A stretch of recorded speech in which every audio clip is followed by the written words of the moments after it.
अब आ गई, अब आ गई बात। Okay, Bismillah. Thank you madam. अस्सलाम वालेकुम।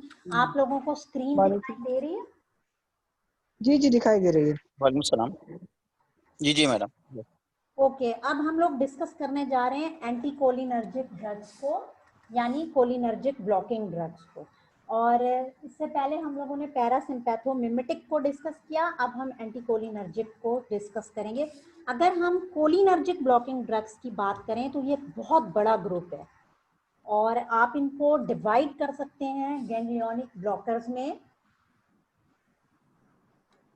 न्यूरोमस्कुलर ब्लॉकर्स में और मस्करैनिक ब्लॉकर्स में।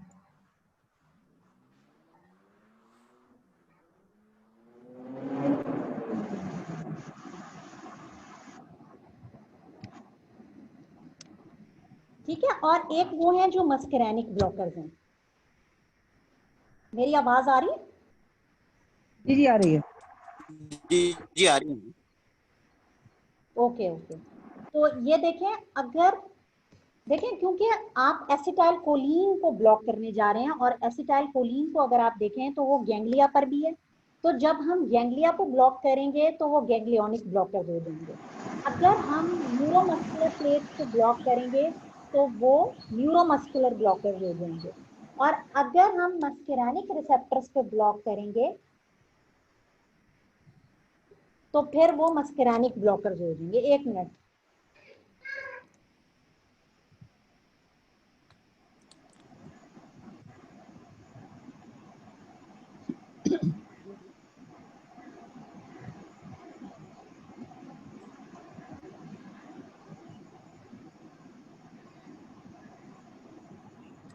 तो हम लोग पहले डिस्कस कर लेते हैं यहाँ पर मस्करैनिक एंटागोनिस्ट को। ये देखें, आपको स्क्रीन पे नजर आ रहा होगा। और मस्करैनिक एंटागोनिस्ट को हम पैरासिम्पैथोलाइटिक्स भी कहते हैं।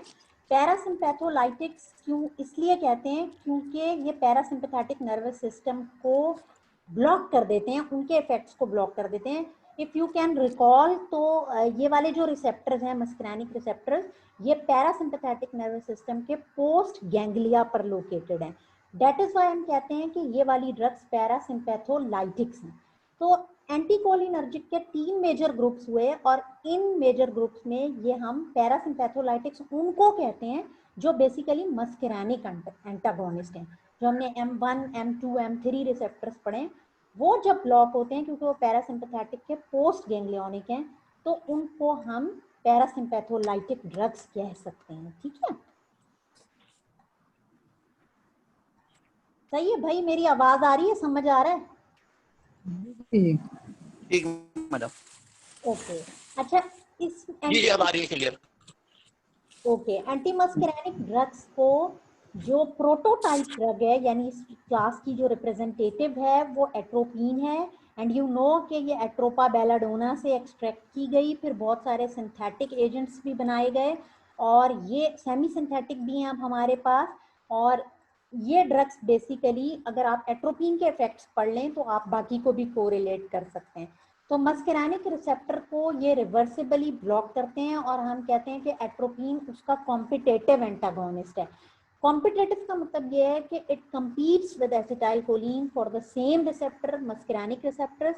और अगर आप एक की डोज को बढ़ा देंगे तो दूसरे का जो इफेक्ट है वो सबसाइड हो जाएगा और जिसकी डोज आप बढ़ाएंगे उसका इफेक्ट वहां पर बढ़ जाएगा। ठीक है, और इनके ऑर्गन इफेक्ट्स हैं, ऑर्गन इफेक्ट्स बिल्कुल उसी तरह से होंगे जिस तरीके से आपने पैरासिम्पैथेटिक के इफेक्ट्स पढ़े हैं। ये उनको क्योंकि ब्लॉक करें तो आप उसके अपोजिट एक्शंस को यहाँ पर देख सकते हैं कि सीएनएस में क्या होगा। जाहिर है एंटी मस्करैनिक एक्शन देख लो, पानी वाले हैं तो बोतल लगवा लो, क्लास हो रही है। अगर स्कोपोलामीन जो है अक्सर इसको मोशन सिकनेस में दिया जाता है क्योंकि जाहिर है ये ड्रग्स अब जीआईटी की मोटिलिटी को डिक्रीज करेंगी। आई के ऊपर इनका इफेक्ट माइड्रियासिस का होगा। इसी तरह से अगर आप हार्ट देखेंगे तो वहां पर भी कार्डियोवैस्कुलर सिस्टम में देखेंगे तो ये टैकीकार्डिया वगैरह कर सकते हैं। और रेस्पिरेटरी सिस्टम में अगर आप देखेंगे तो ये तमाम सिक्रीशंस को ब्लॉक कर सकते हैं और वहां पर ब्रोंकोडाइलेशन करा सकते हैं। इसीलिए इनका थेराप्यूटिक यूज ये है कि जो इप्राट्रोपियम है हम उसको देते भी हैं ब्रोंकोडाइलेशन वगैरह के लिए, ठीक है। और जीआईटी की तमाम मोटिलिटी ब्लॉक हो जाएंगी और उन्हीं बेसिस पे इनके थेराप्यूटिक एप्लीकेशंस भी हैं कि इनका पार्किंसन में या मोशन सिकनेस में या रेस्पिरेटरी में डिस्ट्रेस वगैरह हो तो हम उसमें इन एजेंट्स को दे सकते हैं, ठीक है। इस बेसिस पे आप इनके जो इफेक्ट्स हैं उनको थोड़ा सा देख लें, एडवर्स इफेक्ट देख लें और थेराप्यूटिक इफेक्ट्स देख लें इनके। इसमें सिर्फ इप्राट्रोपियम है, स्कोपोलामीन है और एस्टाइलकोलिन सॉरी एट्रोपिन है ज़्यादा जो है ना, इन्हीं के थोड़े से इफेक्ट्स देख लें तो ये क्लियर हो जाएगा। अब हम नेक्स्ट देखते हैं गैंग्लियोनिक ब्लॉकिंग ड्रग्स को।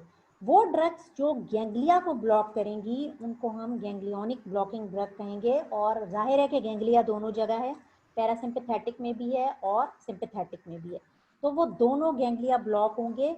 और ये इतना ज़्यादा सक्सेसफुली यूज इसलिए नहीं होते क्योंकि ये दोनों गैंग्लिया को ब्लॉक करके ओवरऑल सिंपैथेटिक को भी ब्लॉक कर देते हैं और पैरासिम्पैथेटिक को भी।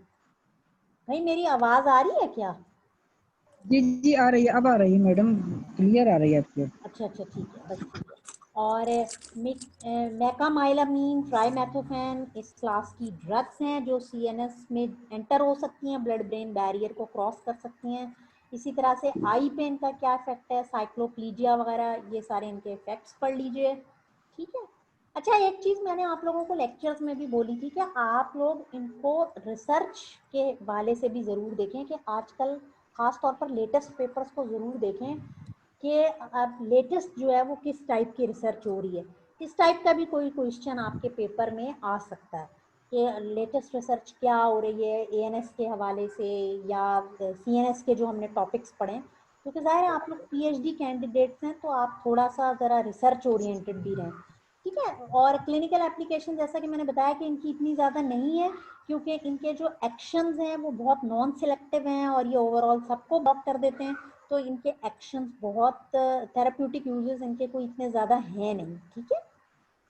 न्यूरोमस्कुलर ब्लॉकिंग एजेंट जो हैं वो बिल्कुल यूज होते हैं खास तौर पर सर्जरी वगैरह में। सर्जरी से पहले स्केलेटल मसल्स को जहां हम रिलैक्स करना चाहते हैं वहां न्यूरोमस्कुलर ब्लॉकिंग एजेंट्स को देते हैं।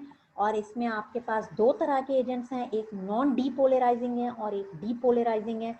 Non depolarizing as the name indicate जो कि डीपोलराइज नहीं करते हैं, और डीपोलराइजिंग वो हैं जो कि डीपोलराइज करते हैं पहले उसको और फिर अपना एक्शन प्रोड्यूस करते हैं। तो इन दोनों का डिफरेंस जरूर देख लें कि नॉन डीपोलराइजर्स जो डीपोलराइज नहीं करेंगे जैसे ट्यूबोक्यूरारीन है ये कॉम्पिटेटिव ब्लॉकर है, और पेनक्यूरोनियम, रॉक्यूरोनियम ये सब इन्हीं के ही एजेंट्स हैं, ठीक है। लो डोज पे इसका मैकेनिज्म थोड़ा डिफरेंट है, हाई डोज पर इनका मैकेनिज्म थोड़ा डिफरेंट है, इसको गो थ्रू कर लें।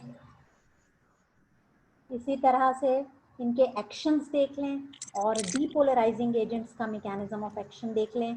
इसमें succinylcholine is the only drug जो कि हमारे पास नॉन डीपोलराइजिंग है और ये उसको डीपोलराइज नहीं करती है, वहाँ अटैच रहती है, अटैच रहने के बाद फिर उनके इफेक्ट्स को ब्लॉक कर देती है, ठीक है। तो एनेस्थीसिया वगैरह में, सर्जरी में इनको यूज़ किया जा सकता है। ये इनकी कुछ इंपॉर्टेंट बातें हैं जो मैंने आपके साथ डिस्कस करी हैं, इनको आप गो थ्रू कर लें तो इंशाल्लाह ये टॉपिक भी बहुत अच्छा कवर हो जाएगा। थोड़ा इसको रिसर्च के पॉइंट ऑफ व्यू से भी देखें, ठीक है। साइमा मुजफ्फर स्टूडेंट्स ये क्लियर हो गया आपको? कोई जी क्वेश्चन जी हो गया। है? Do you have any question? No no no no madam.